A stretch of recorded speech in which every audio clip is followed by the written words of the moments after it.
Walt Disney's Peter Pan, A Little Golden Book.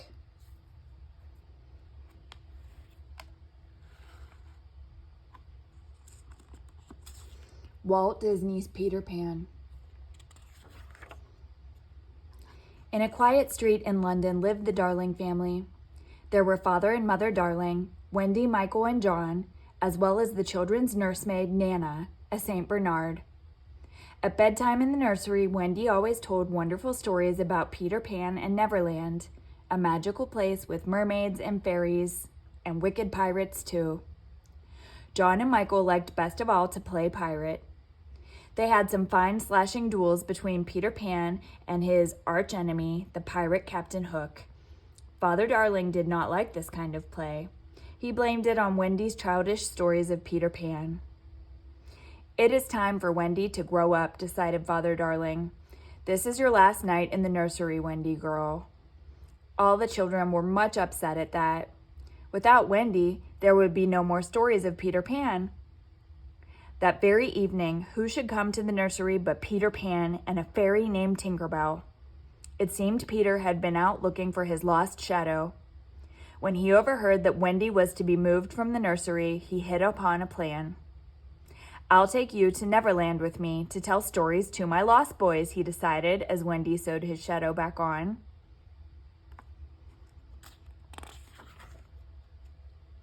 Wendy thought that was a lovely idea, if Michael and John could go too. So Peter Pan taught them all to fly. With happy thoughts and faith and trust and a sprinkling of Tinkerbell's pixie dust. Then out the nursery window they sailed, heading for Neverland, while Nana barked frantically below. Back in Neverland, Captain Hook was grumbling about Peter Pan. You see, once, in a fair fight long ago, Peter Pan had cut off one of the pirate captain's hands so that he had to wear a hook instead. Then Pan threw the hand to a crocodile who enjoyed the taste of Hook so much that he had been lurking around ever since, hoping to nibble at the rest of him. Fortunately for the pirate, the crocodile had also swallowed a clock. He went tick-tock when he came near, which gave a warning to Captain Hook.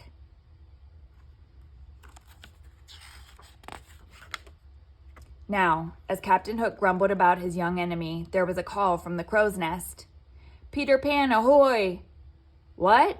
Where?" shouted Hook, twirling his spyglass around in the sky. And then he spied Peter and the children pausing for a rest on a cloud.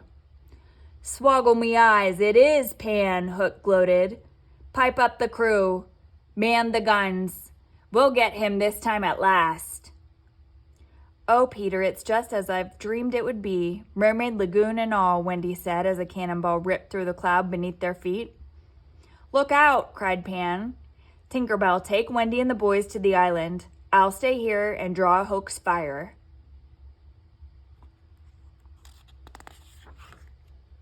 Away flew Tinkerbell as fast as she could go. In her naughty little heart, she hoped the children would fall behind and be lost. She was especially jealous of the Wendy girl who seemed to have won Peter Pan's heart. Straight through the Neverland jungle, Tink flew, down into a clearing beside Hangman's tree. She landed on a toadstool, bounced to a shiny leaf, and pop! A secret door opened for her in the knot of the old hollow tree. Zip! Down a slippery tunnel Tink slid. She landed at the bottom in an underground room, the secret house of Peter Pan. "Ting-a-ling!" she tinkled, trying to awaken the sleeping lost boys. At last, rather grumpily, they woke up and stretched as they listened to Tinkerbell. "What? Pan wants us to shoot down a terrible Wendy bird? Lead us to it," they shouted, and out they hurried.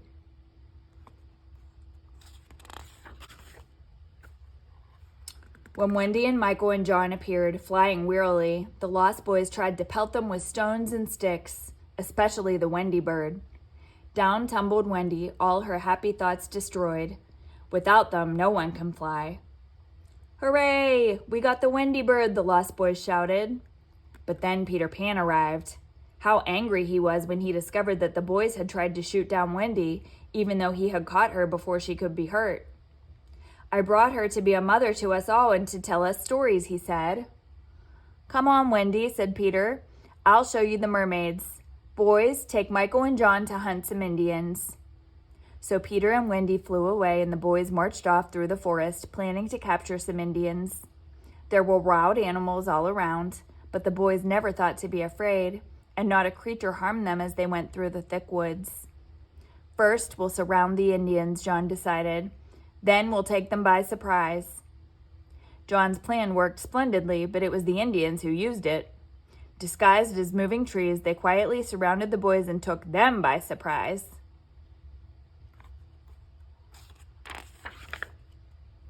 Soon, bound with ropes, the row of boys marched away, led by the Indians to their village on the cliff. "Don't worry, the Indians are our friends," the lost boys said, but the chief looked stern. Meanwhile, on the other side of the island, Wendy and Peter were visiting the mermaids in their peaceful mermaid lagoon. As they were chatting together, Peter suddenly said, "Hush!" A boat from the pirate ship was going by. In it were wicked Captain Hook and Smee, the pirate cook. And at the stern, all bound with ropes, sat Princess Tiger Lily, daughter of the Indian chief. "We'll make her talk," sneered Captain Hook. "She'll tell us where Peter Pan lives, or we'll leave her tied to Slippery Skull Rock, where the tide will wash over her." But proud and loyal Tiger Lily would not say a single word.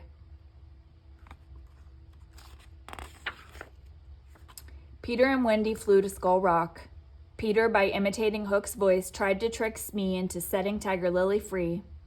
That almost worked, but Hook discovered the trick and came after Peter with his sword. Then what a thrilling duel they had, all over the rocky cave where Princess Tiger Lily sat with the tide up to her chin. Peter won the duel and rescued Tiger Lily just in the nick of time. Then away he flew to the Indian village to see the princess safely home, and Wendy went along behind. When Peter and Wendy brought Tiger Lily home, the chief set the captives free. Then what a wonderful feast they had. All the boys did Indian dances and learned wild Indian chants, and Peter Pan was made a chief.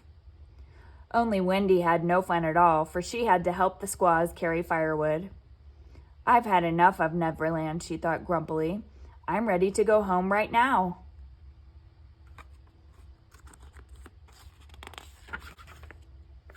While the Indian celebration was at its height, Smee the pirate cook captured Tinker Bell and took her back to the pirate ship.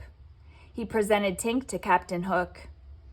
"Ah, Miss Bell," said Hook sympathetically. "I've heard how badly Peter Pan has treated you since that scheming girl Wendy came. How nice it would be if we could kidnap her and take her off to sea to scrub the decks and cook for the pirate crew." Tink tinkled happily at the thought. "But alas," sighed Hook, "we don't know where Pan's house is, so we cannot get rid of Wendy for you." Tink thought this over. "You won't hurt Peter?" she asked, in solemn, tinkling tones. "Of course not," promised Hook. Then she marched to a map of Neverland and traced a path to Peter's hidden house. "Thank you, my dear," said wicked Captain Hook, and he locked her up in a lantern cage and went off to capture Peter Pan.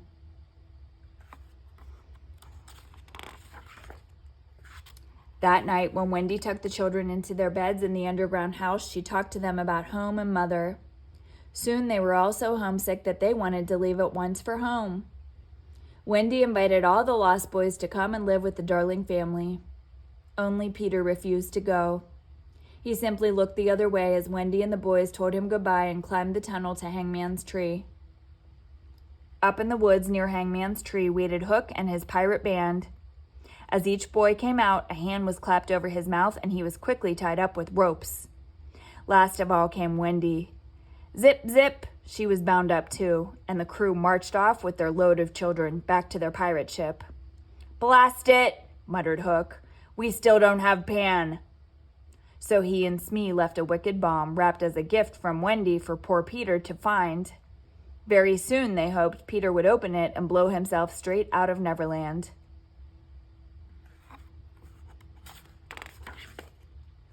On the pirate ship, Captain Hook demanded that Wendy and the boys become pirates. "Never," Wendy cried. "Then you shall be the first to walk the plank, my dear," said Hook. In the excitement, no one noticed that Tinker Bell escaped and flew off. Wendy said goodbye, bravely walked out the long, narrow plank, and disappeared. Everyone listened, waiting for a splash, but none came. Then they heard a familiar sound. It was Pan. Warned by Tinkerbell, he had arrived just in time to scoop up Wendy in midair and fly her to safety.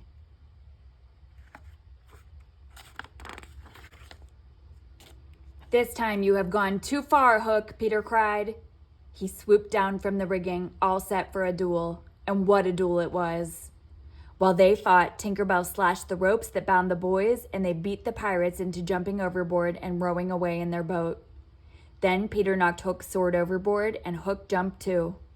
When the children last saw the wicked Captain Hook, he was swimming for the boat with the crocodile tick-tocking hungrily behind him. Peter Pan took command of the pirate ship. "Heave those halyards! Up with the jib! We're sailing to London," he cried. "Oh, Michael!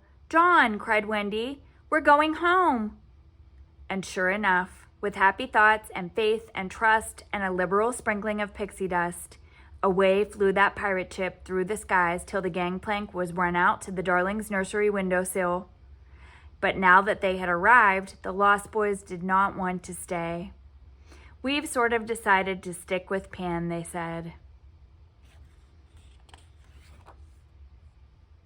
So Wendy, John, and Michael waved goodbye as Peter Pan's ship sailed off through the sky, taking the Lost Boys home to Neverland, where they still live today.